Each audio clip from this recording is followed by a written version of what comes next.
Ancien directeur de site industriel agroalimentaire, ce Breton d'origine et passionné de sport rejoint la Vendée pour diriger une entreprise largement médiatisée lors de la dernière édition du Vendée Globe. Christophe Guilloni, directeur général de Maître Coq, est cette semaine à l'invité business. Christophe Guilloni, bonjour. Bonjour. Merci d'avoir accepté notre invitation dans le fauteuil de l'invité business. Vous êtes le directeur général effectivement de Maître Coq, une des premières, sinon la première marque de volaille française. Création justement de cette marque en 1969, siège social basé à Saint-Fulgent, siège historique, 5 sites de production, 4 en Vendée, 1 en Auvergne, 2600 collaborateurs, près de 1000 éleveurs dans l'ouest et donc le centre, pour un chiffre d'affaires de 575 millions d'euros. À l'origine, une entreprise créée par la famille Arrivé, les frères Arrivé, qui cède cette marque au groupe LDC en mai 2009, groupe que vous connaissez bien parce que vous y avez fait une partie de votre carrière.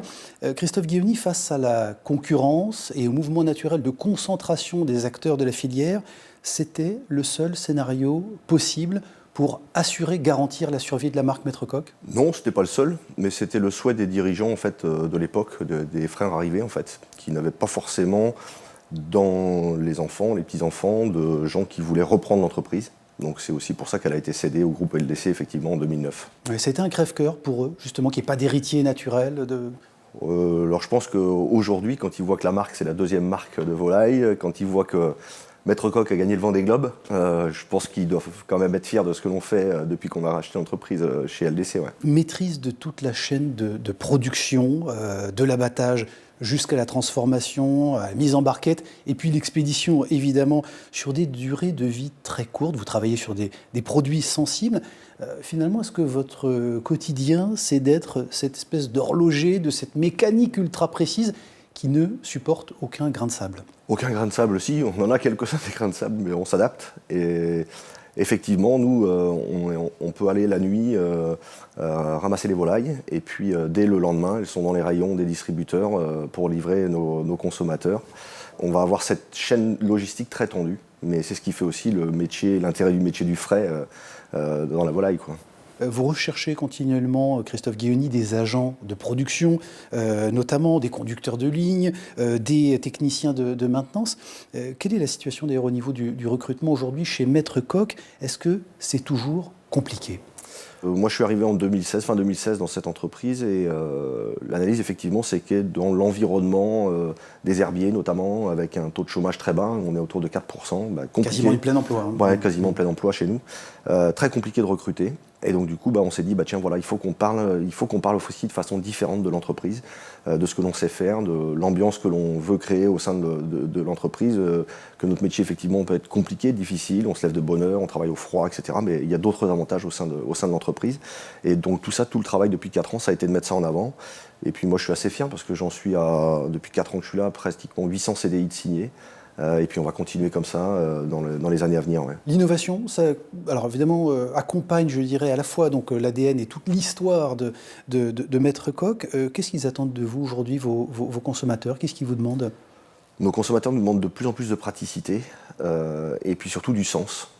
Donc c'est pour ça qu'on a lancé des produits avec des emballages 100% recyclés depuis avril 2020. On a été les premiers à faire ça dans le rayon volaille. C'est pour ça qu'on signe notre marque Inspirée pour demain, qu'on a lancé des produits avec des grains de blé, grains de maïs maintenant, après le grain de lin qu'on avait lancé il y a plus de 10 ans. Parce qu'en fait, moi j'estime qu'on est ce qu'on mange. Donc du coup, il faut expliquer ce qu'on donne en alimentation à nos volailles pour justement derrière expliquer comment ils sont nourris et comment on va bien se nourrir en mangeant les produits de l'entreprise. Praticité, justement, vous l'évoquiez par rapport aux emballages, et goût également. Comment est-ce qu'on est accessible et sain à la fois? C'est aussi une autre demande de vos clients. Et comment est-ce que vous résolvez cette équation qui peut sembler parfois complexe dans une première approche? Elle n'est pas complexe, l'équation. C'est que, effectivement, depuis 50 ans, le métier de l'agroalimentaire, il a fallu qu'on nourrisse le plus possible. Il a fallu nourrir toute la population. La croissance, c'est la dynamique de la population. Et aujourd'hui, il faut qu'on le fasse en plus en donnant du sens par rapport aux attentes sociétales. Et donc, c'est pour ça que, effectivement, on travaille à supprimer des additifs. Hein, dans tous les agroalimentaires, on diminue les additifs, on diminue les taux de sel, on diminue les taux de sucre. Parce que maintenant qu'on a réussi effectivement avec un modèle économique important à nourrir tout le monde, et bien du coup maintenant on cherche effectivement à nourrir mieux ou mieux pour demain, quoi. Bon, on sait qu'une marque a besoin d'être connue pour être choisi dans un évidemment milieu aussi concurrentiel. Vous en avez.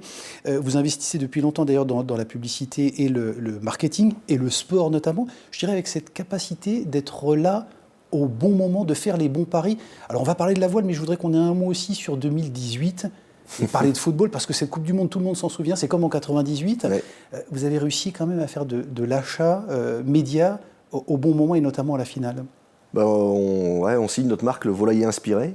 Et en février 2018, on a décidé d'acheter le spot de pub à 19h45 le 15 juillet 2018. Voilà. Bon, sans savoir évidemment le futur et connaître le parcours de l'équipe de France, c'était un bon pari. Ouais, c'était un bon pari. L'objectif, je pense, dans l'entreprise, c'est aussi de prendre des paris, c'est d'être convaincu de ce que l'on fait et de prendre des risques. Voilà. Il y a des fois ça paye un peu moins, mais quand ça paye, effectivement, c'est intéressant. Ouais. Bon, la voile, de son côté, coûte à peu près l'équivalent justement d'un budget publicité télé. On en parlait de 15 secondes pendant un mois sur les heures de grande audience. Dernière édition du Vendée Globe. Là, pour le coup, c'est le meilleur pari qui soit, le meilleur rapport pour le marketing, la communication et notamment la notoriété de votre marque. Hein. Ouais, alors c'est un projet voile. Chez nous, ça dure depuis longtemps. Effectivement, on l'a fait avec Jérémy 2 sessions avant. Et puis 2012. Là, 2012, ouais, voilà, 2016. Hein, il fait quand même le podium en 2016. Donc ça fait 2 fois de suite que la marque Maître Coq est sur le podium au Vendée Globe. Et là, la première marche, effectivement, on ne nous attendait peut-être pas là. Mais quand on travaille en fait avec un melement, avec un projet qui n'était pas forcément le plus ambitieux, on a travaillé pour quand même être à l'arrivée avec un bateau fiable. Et le pari a été gagné, ouais. Bon, pari gagné pendant la course, vous avez beaucoup échangé, vous avez essayé de pas trop le déranger. Mais en tant que sponsor officiel, vous l'avez appelé, vous lui avez envoyé des messages par WhatsApp peut-être. De quel échange vous avez envie de vous souvenir là ? Alors s'il y en a qu'un, je dirais c'est quand même le point difficile du Brésil. Puisque là, Yannick passe au Cap Horn en tête. Il sait très bien qu'au Cap Horn, quand il passe, 7 skippers sur 8 ont gagné le Vendée Globe en passant au Cap Horn en tête. Donc il commence à avoir ça en tête alors qu'il ne l'avait pas du tout.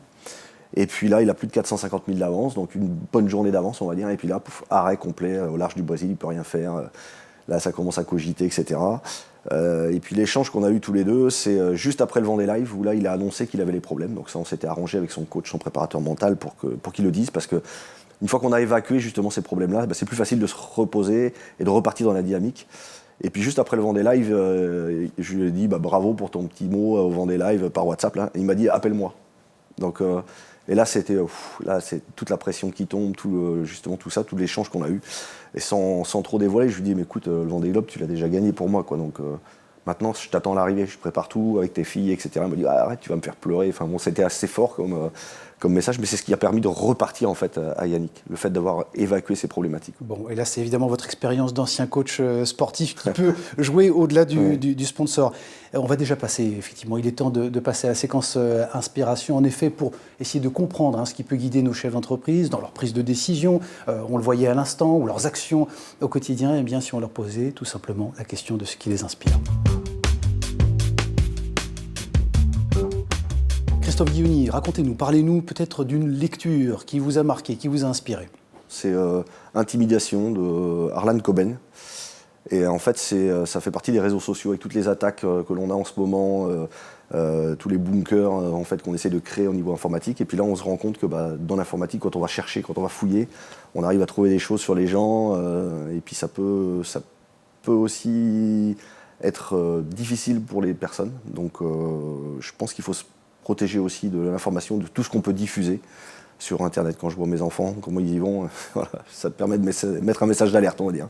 Dernière acquisition, dernier investissement qui fait sens pour vous? Un peintre nantais, en fait, qui s'appelle Mika, qui vient de monter une petite galerie là, à Nantes. Et je trouve que c'est coloré, c'est décalé.